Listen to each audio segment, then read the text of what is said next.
దేశంలో మూడో దశ సర్ ప్రక్రియ జరుగుతోంది. తెలంగాణ, ఆంధ్రప్రదేశ్ సహా దేశవ్యాప్తంగా 16 రాష్ట్రాలు, 3 కేంద్రపాలిత ప్రాంతాల్లో ఈసీ నిర్వహిస్తోంది. ఓటర్లు, రాజకీయ పార్టీలు, ఎన్నికల అధికారులందరి భాగస్వామ్యంతో సర్ కొనసాగుతోంది. ఓటర్ల జాబితా సవరణ ప్రక్రియపై పార్టీలకు ఉన్న అనుమానాలేంటి? అర్హులకు అన్యాయం జరుగుతుందా?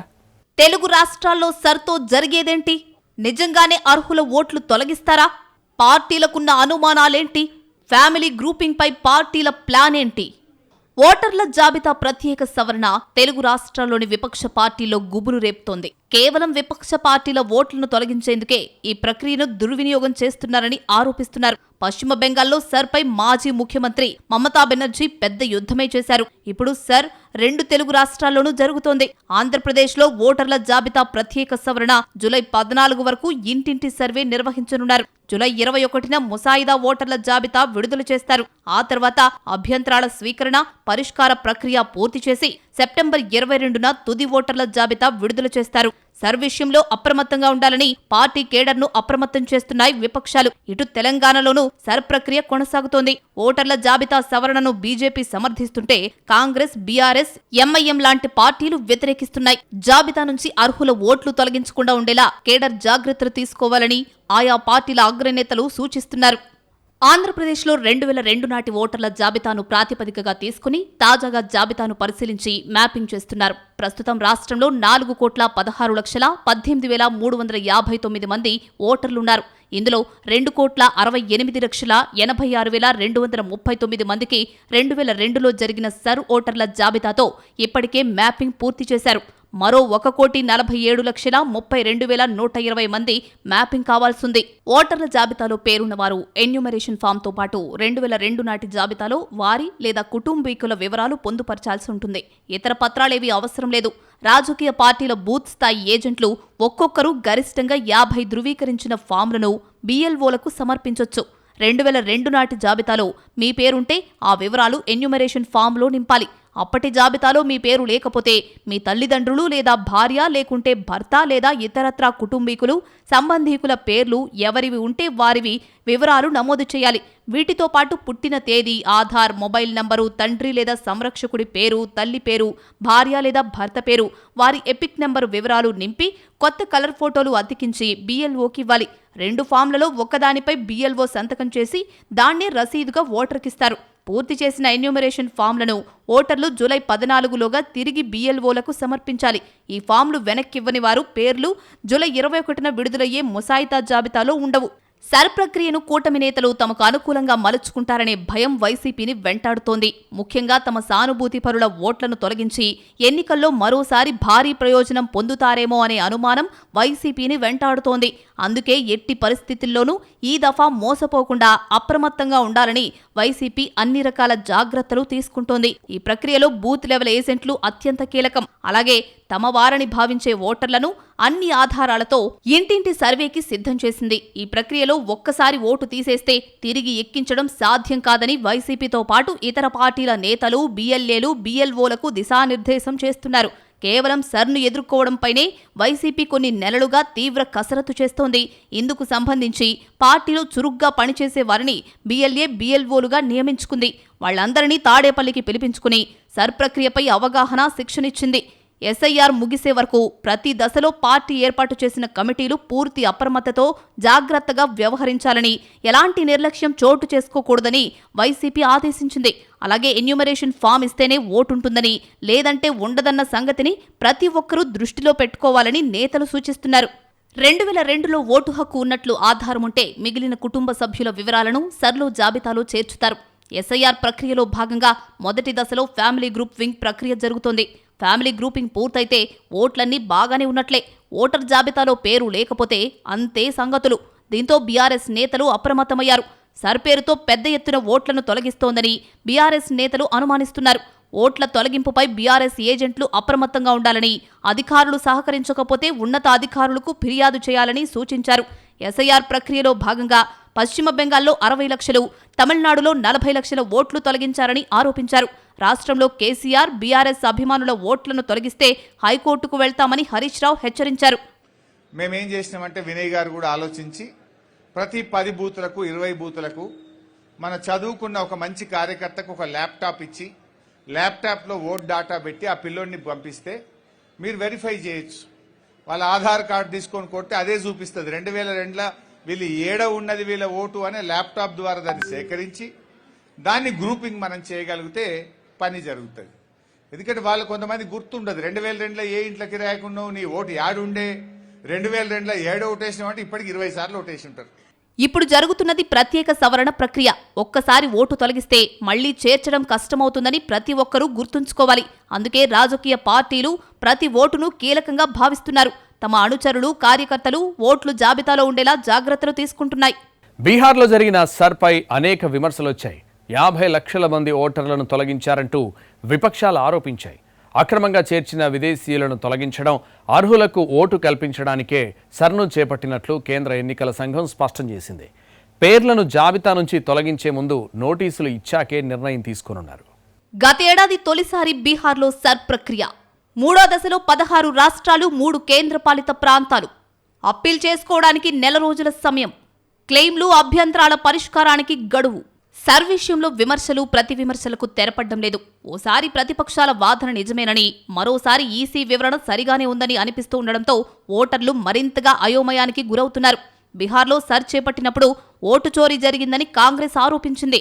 ఆ సమయంలో లక్షల మంది అర్హులైన ఓటర్లను జాబితా నుంచి తొలగించారని అంటోంది. సర్ అంటేనే ఓటు చోరీ అంటూ విపక్షాలు చేసే ఆరోపణలను ఎన్నికల సంఘం కొట్టేస్తోంది. సర్ అవసరాన్ని ఎన్నికల సంఘం నొక్కి చెప్తోంది. వేగవంతమైన పట్టణీకరణ, పెద్ద ఎత్తున వలసలు, యువ పౌరులు ఓటేసేందుకు అర్హులుగా మారడం, ఎన్నికల జాబితాలో అక్రమంగా విదేశీయులను చేర్చడం వంటి వాటి దృష్ట్యా ఓటర్ల జాబితాను పూర్తిగా సవరించాల్సిన అవసరం ఉందని ఎన్నికల సంఘం వాదిస్తోంది. దేశంలో సర్ ప్రక్రియను ఈసీ తొలుత ప్రయోగాత్మకంగా బీహార్లో గత ఏడాది జూన్ నుంచి సెప్టెంబర్ వరకు నిర్వహించింది. రెండో దశ సర్ ప్రక్రియను 9 రాష్ట్రాలు, 3 కేంద్రపాలిత ప్రాంతాల్లో గత ఏడాది అక్టోబర్ 27న ప్రారంభించి కొన్ని నెలల్లోనే ముగించింది. ప్రస్తుతం మూడో దశపై ఈసీఐ దృష్టి పెట్టింది. జనాభా గణన, హౌస్ లిస్టింగ్ ప్రక్రియను దృష్టిలో ఉంచుకుని ఈ మూడో దశను చేపట్టింది. జూలై 24 వరకు సర్ ప్రక్రియకు అవసరమైన సన్నాహకాలు పూర్తి చేయనుంది ఈసీ. ఓటర్ల సంఖ్యకు అనుగుణంగా స్థానిక సౌకర్యాలను దృష్టిలో ఉంచుకుని పోలింగ్ కేంద్రాల పరిధిని, స్థానాలను అధికారులు ఈ దశలో సర్దుబాటు చేశారు. సిబ్బందికి శిక్షణ, ఓటరు జాబితాలు, ఇతర ముద్రణలు సిద్ధం చేయనున్నారు. ఓటరు జాబితా సవరణలో భాగంగా బీఎల్ఓ క్షేత్రస్థాయిలో పర్యటిస్తారు. జూలై 24 వరకు బీఎల్ఓలు ప్రతి ఇంటిని సందర్శించి వివరాలు సేకరిస్తారు. సర్ మూడో దశలో తెలంగాణ సహా 16 రాష్ట్రాలు, 3 కేంద్రపాలిత ప్రాంతాల్లో నిర్వహిస్తున్నారు. హిమాచల్ ప్రదేశ్, జమ్మూ కాశ్మీర్, లడఖ్ మినహా దేశంలోని మిగిలిన ప్రాంతాలన్నీ ఈ మూడో దశతో కవర్ కానున్నాయి. 16 రాష్ట్రాలు, 3 కేంద్రపాలిత ప్రాంతాల్లో కలిపి 36.73 కోట్ల మంది ఓటర్లుండగా 3.94 లక్షల మంది బీఎల్ఓలను తాము నియమించామని, 3.42 లక్షల మంది బీఎల్ఓలను వివిధ పార్టీలు నియమించినట్టు ఈసీ తెలిపింది. ఒకవేళ ఇంటికి తాళం వేసుంటే బీఎల్ఓలు కనీసం 3 సార్లు సందర్శిస్తారు. ఓటర్లు తమ నమోదు ఫారాలను ఆన్లైన్లో డౌన్లోడ్ చేసుకుని సమర్పించే అవకాశం కూడా కల్పించారు. జూలై 24వ తేదీలోపు పోలింగ్ కేంద్రాల పునర్వ్యవస్థీకరణ ప్రక్రియను పూర్తి చేయనున్నారు. ఈ ప్రక్రియ ముగిసిన అనంతరం జూలై 31న ముసాయిదా ఓటరు జాబితాను ప్రచురిస్తారు. సర్ ప్రక్రియలో ఇది అత్యంత కీలకమైన దశగా చెప్తున్నారు. తెలంగాణలో 3,39,20,39,20,705 మంది ఓటర్ల వివరాలను ధృవీకరించడానికి 35,985 మంది బీఎల్ఓలను నియమించారు. ఈ ప్రక్రియ పారదర్శకంగా జరిగేలా చూసేందుకు రాజకీయ పార్టీల తరపున 25,886 మంది బూత్ స్థాయి ఏజెంట్లు అధికారులకు సహకరిస్తారు. ముసాయిదా ఓటరు జాబితా ప్రచురించిన తర్వాత జాబితాలో ఓటు హక్కు లేని వాళ్లు కొత్తగా ఓటు నమోదు కోసం అప్పీల్ చేసుకోవడానికి నెల రోజుల సమయం కల్పించారు. క్లెయిమ్లు, అభ్యంతరాల పరిష్కారం, ఫిర్యాదులు ఇచ్చేందుకు జూలై 31 నుంచి ఆగస్టు 30 వరకు అవకాశమిచ్చారు.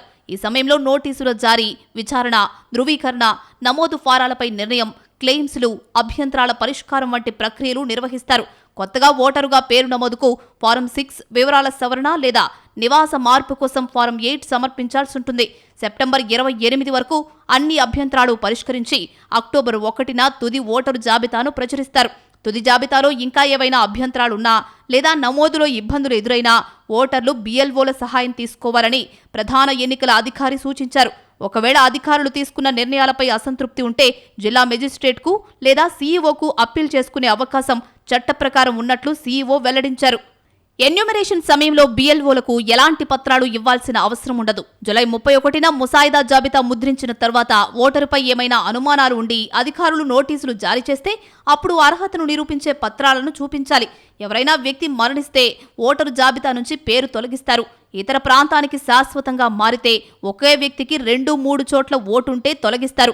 భారత పౌరసత్వం లేనివారు, భారత పౌరుడు కానివారి ఓటు తొలగిస్తారు. తప్పుడు డాక్యుమెంట్లతో, తప్పుడు వివరాలతో ఓటరుగా నమోదైన వారిని గుర్తించి తొలగిస్తారు. 18 ఏళ్లు నిండకపోయినా ఓటరుగా నమోదు చేసుకున్న వారు, తీవ్రమైన నేరాల్లో కోర్టు తీర్పులతో ఎన్నికల హక్కులను కోల్పోయిన వారు, చట్టపర అనర్హత కలిగిన వారి ఓటు హక్కును తొలగిస్తారు. ఎవరినైనా అనర్హులుగా గుర్తిస్తే వారి పేర్లను జాబితా నుంచి తొలగించే ముందు బిఎల్ఓలు నోటీస్ ఇస్తారు. వివరణకు, విచారణకు అవకాశం కల్పిస్తారు. సదరు వ్యక్తి తగిన ఆధారాలు చూపించేందుకు వీలు కల్పిస్తారు. దీనికి ఎన్నికల సంఘం నెల రోజుల గడువిస్తుంది. తెలంగాణకు నిర్దేశించిన షెడ్యూల్ ప్రకారం అభ్యంతరాల స్వీకరణ, పరిష్కారానికి జూలై 31 నుంచి ఆగస్టు 30 వరకు గడువు ఉంటుంది. అభ్యంతరాల పరిశీలన, విచారణ తర్వాత పేరు తొలగించడం, కొనసాగించడంపై నిర్ణయం తీసుకుంటారు.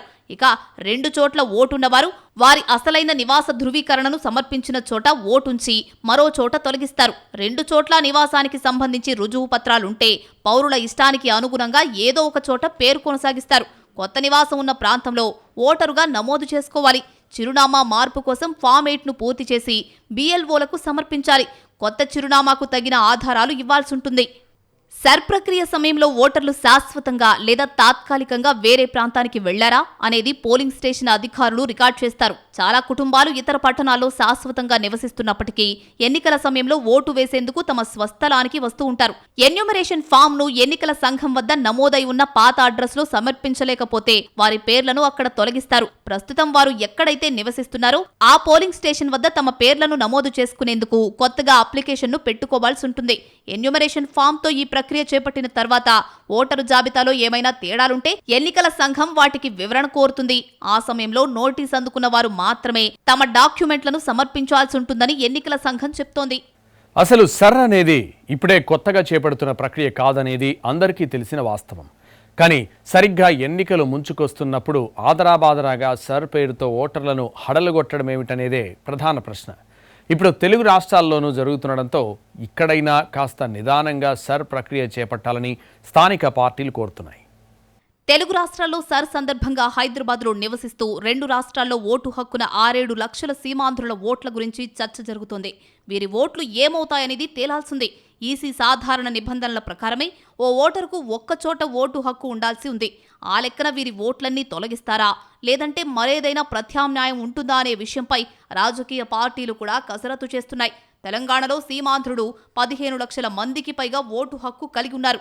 ఇప్పటికే తెలంగాణలో ఉదయం ఓటేసి, ఏపీలో మధ్యాహ్నం ఓటేసే ఓటర్ల గురించి కొన్ని పార్టీలు అభ్యంతరం చెప్తూనే ఉన్నాయి. 2018-23 అసెంబ్లీ ఎన్నికల్లో తెలంగాణలో ఓటేసి 2019-24 సార్వత్రిక ఎన్నికలకు ఏపీ వెళ్లి ఓటేసిన వారు లేకపోలేదు.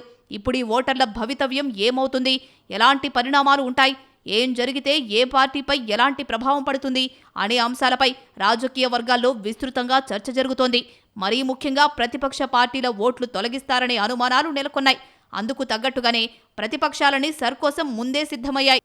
మరీ ముఖ్యంగా హైదరాబాద్లో ముస్లిం ఓటర్లు, ఏపీ ఓటర్ల పేర్ల తొలగింపుపై అనుమానాలు వ్యక్తమవుతున్నాయి. ఇప్పటిదాకా సర్ జరిగిన రాష్ట్రాల్లో ఎదురైన అనుభవాల్ని బట్టి పాత బస్తీలో ముస్లిం ఓటర్లను గుంపగుత్తగా తొలగించి పౌరసత్వ నిరూపణ అడుగుతారేమోననే భయాలు లేకపోలేదు. అలాగే ఏపీ ఓటర్ల పేర్లు పెద్ద సంఖ్యలో తొలగిస్తే జీహెచ్ఎంసీలో చాలా నియోజకవర్గాల్లో ఫలితాలు తీవ్రంగా ప్రభావితమవుతాయనే భయం అన్ని పార్టీల్లోనూ ఉంది.